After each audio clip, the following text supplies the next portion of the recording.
Chris Kirubi was born into poverty, lost both of his parents at a young age, and had to stop working during breaks from school to support himself and his brothers. After earning his degree, he took a sales position with Shell where he sold and fixed gas cylinders. Chris Kirubi said he couldn't have fed anyone with the pennies he made from this job. Chris Kirubi served as an administrator for Kenyan, a federally controlled transportation business during the 1960s and the beginning of the 1970s. Around 1971, he started purchasing outdated structures in Nairobi and Mombasa, renovating them, and then either renting them out or selling the finished products. Additionally, he started purchasing key plots of land in and around Nairobi, where he then built rental homes and businesses with the help of bank loans. He gained a fortune as a result of his smart and timely entry into real estate property development. He is one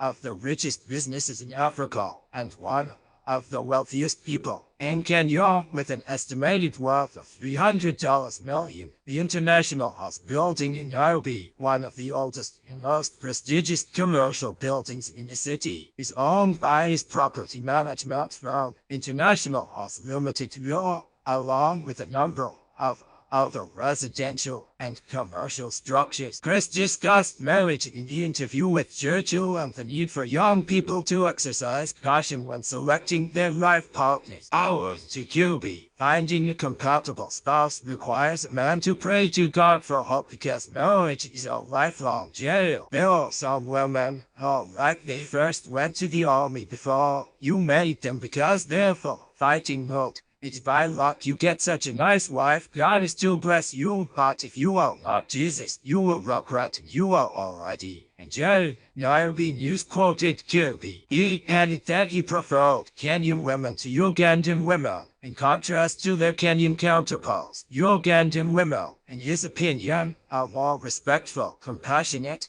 and hospitable. The billionaire managed to conceal his personal life while being well known both domestically and overseas. His wife and kids are largely unknown. Chris Kirubi, who never remarried, reportedly divorced his wife in 1991 when he was just 50 years old. Few information are known about Chris Kirubi's ex-wife since their divorce, and she has managed to lead a quiet existence despite the fact that she recently retired. This is the case. Chris Kirubi's children and grandchildren managed to lead quiet lives much like their mother, so they haven't been able to leverage the mogul's notoriety and wealth to draw attention to themselves. His firstborn child, Marian Wambui Masangi, is an entrepreneur and businesswoman who runs both her own companies and her father's vast enterprise. The managing director of Hako Industries and mother of two serves on various boils owned by her father's businesses. Robert Kirubi, her brother, has lived a life similar to her, away from the spotlight.